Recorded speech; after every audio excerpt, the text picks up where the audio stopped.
The day I discovered my parents' betrayal started like any other Tuesday at Oakwood Hills Country Club. The immaculate greens stretched out before me as I parked my modest Honda next to a row of luxury cars, each worth more than my annual salary as the club's events coordinator. If anyone had told me that morning that I'd soon uncover a decades-old family secret that would turn my world upside down, I would have laughed it off. I'm Alexandra Bennett, though most people call me Alex. At 32, I was living a life my grandfather would have found amusing, working at the very country club he built from nothing, but never allowed to join as a full member despite being his only grandchild. The service entrance-only sign I passed each morning felt like a personal reminder of my complicated family history.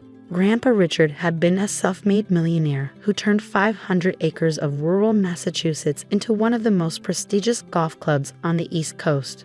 When he died 5 years ago, everyone expected him to leave Oakwood Hills to my father, his only son. Instead, he left everything to me with one condition. I couldn't take control until my 35th birthday. My parents, Charles and Diana Bennett, were devastated. They'd spent 30 years running the club, building their social status, their entire identity wrapped up in being the faces of Oakwood Hills. The thought of their daughter, who preferred jeans to designer dresses and had once suggested opening the club to public memberships, inheriting everything was apparently too much to bear.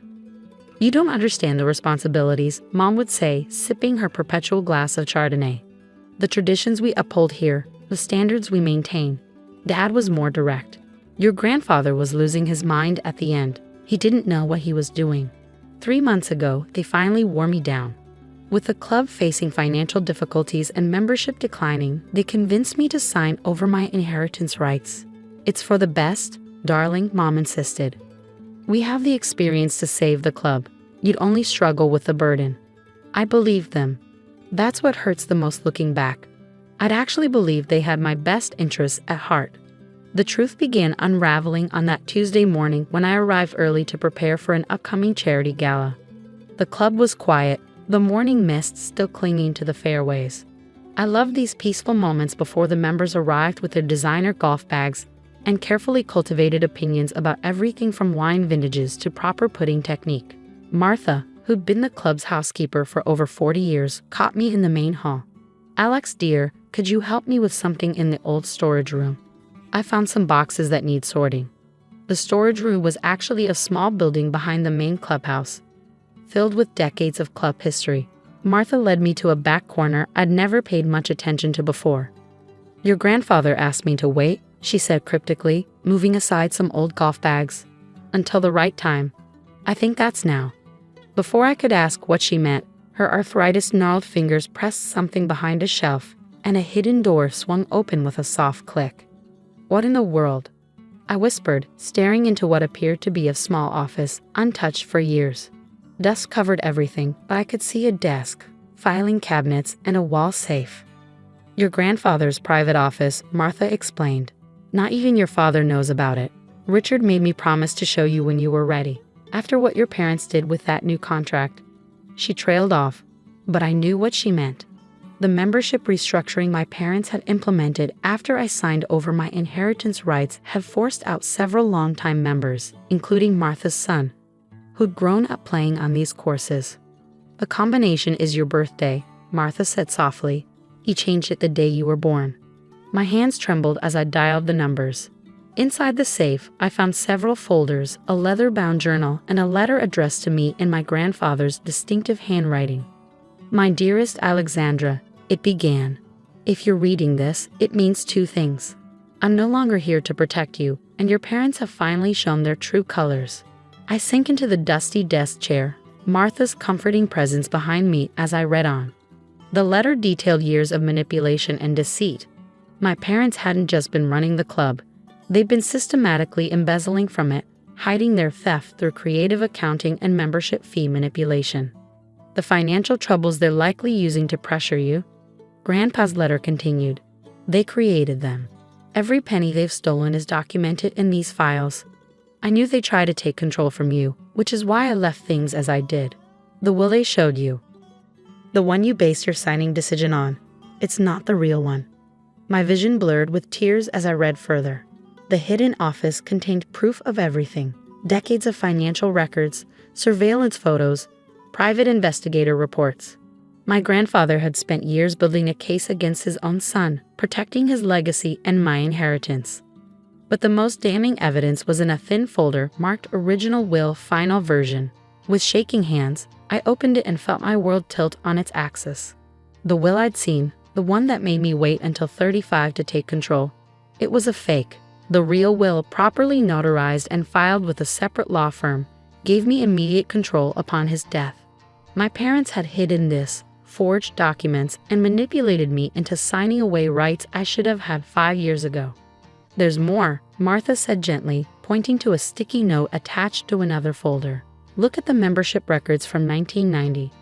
I opened the folder and felt my breath catch. The carefully maintained membership ledger contained a secret that explained so much about my family's dynamics.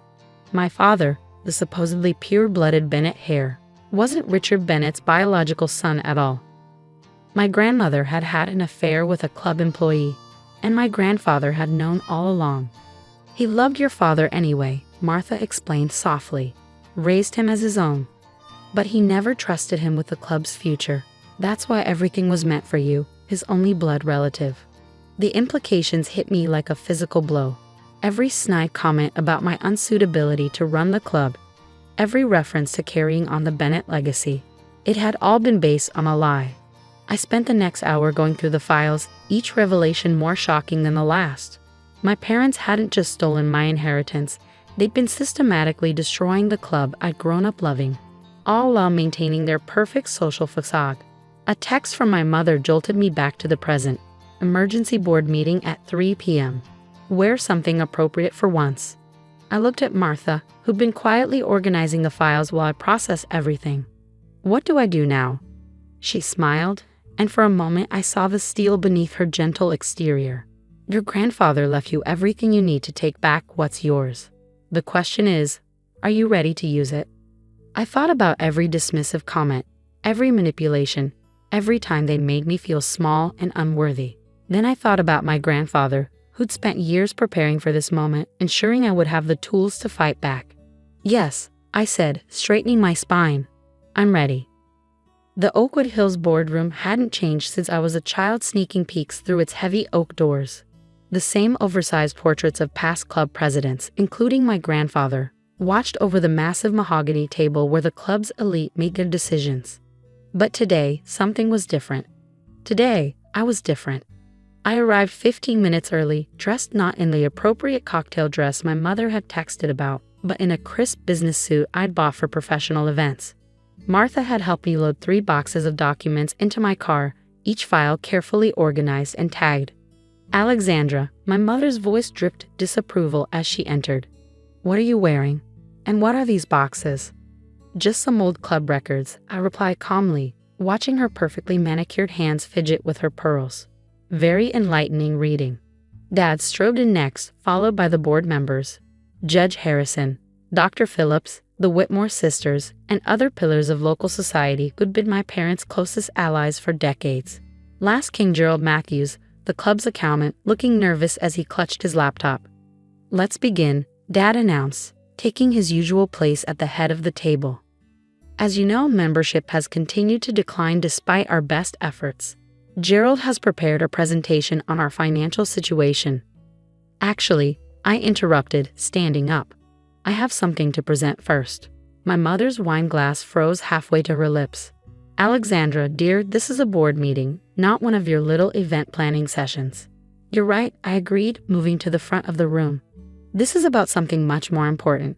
This is about fraud, embezzlement, and a decades-long conspiracy to steal from Oakwood Hills Country Club." The room erupted in murmurs. Judge Harrison leaned forward, his bushy eyebrows drawn together. "Those are serious accusations, young lady." "Yes, they are." I started distributing folders to each board member, and I have proof of every single one. What followed was the most satisfying hour of my life. I laid out everything: the real will, the financial records showing systematic theft, the membership fee manipulation. With each revelation, my parents' faces grew paler.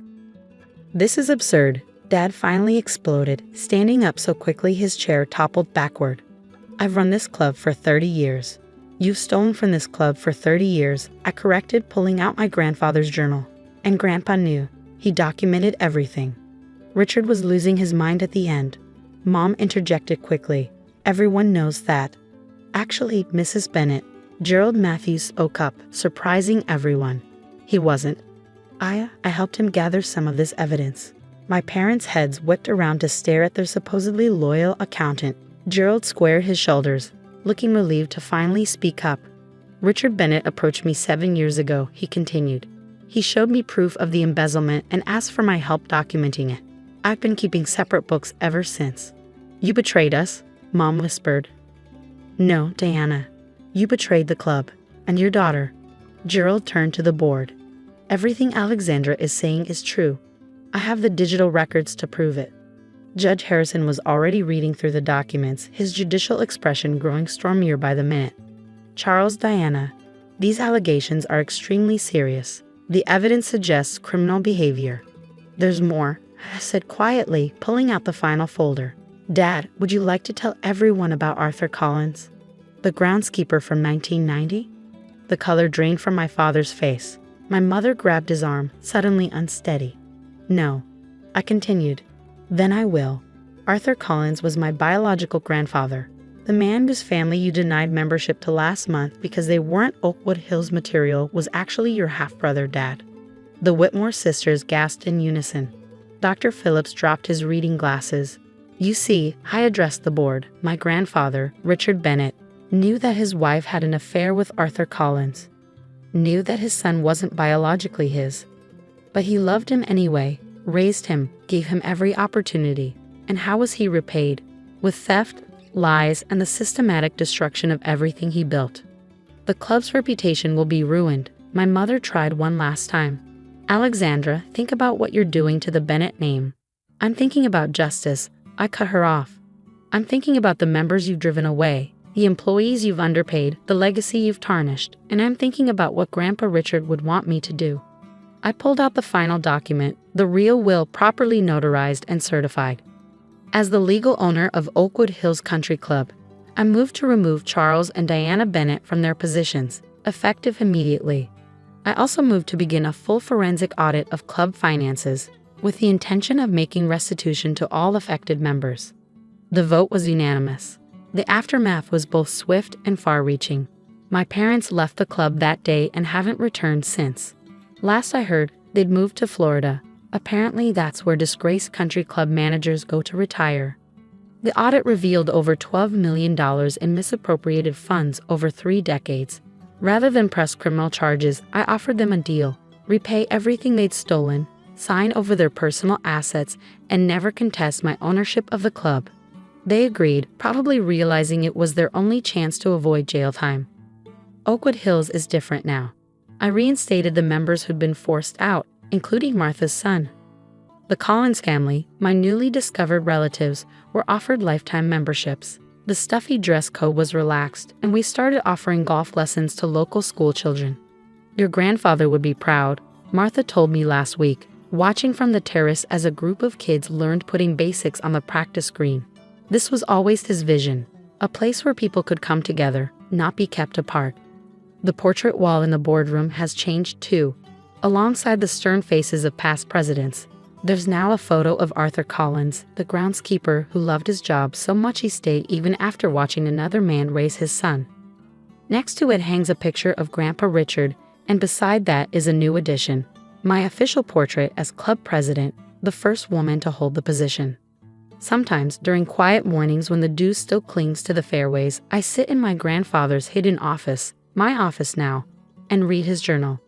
His words have become a guide, not just for running the club but for living with integrity. "The true measure of a legacy," he wrote, "isn't in the money we leave behind or the buildings we put our names on. It's in the lives we touch and the wrongs we make right." Last month, we hosted the first annual Richard Bennet Memorial Tournament, with all proceeds going to local education scholarships. The club was packed, not with elite members showing off their designer golf wear, but with families, children, and people who genuinely love the game. As I watched the sunset paint the greens in shades of gold, I thought about legacy, about justice, and about the different ways we can choose to honor the past while building a better future. My parents tried to steal my inheritance, but they couldn't steal what really mattered. The values my grandfather instilled in me, the strength to stand up for what's right, and the vision of what Oakwood Hills could truly be. The service entrance-only sign came down the day after the board meeting. Now there's just one entrance to Oakwood Hills Country Club. The same door welcomes everyone, just as my grandfather always intended.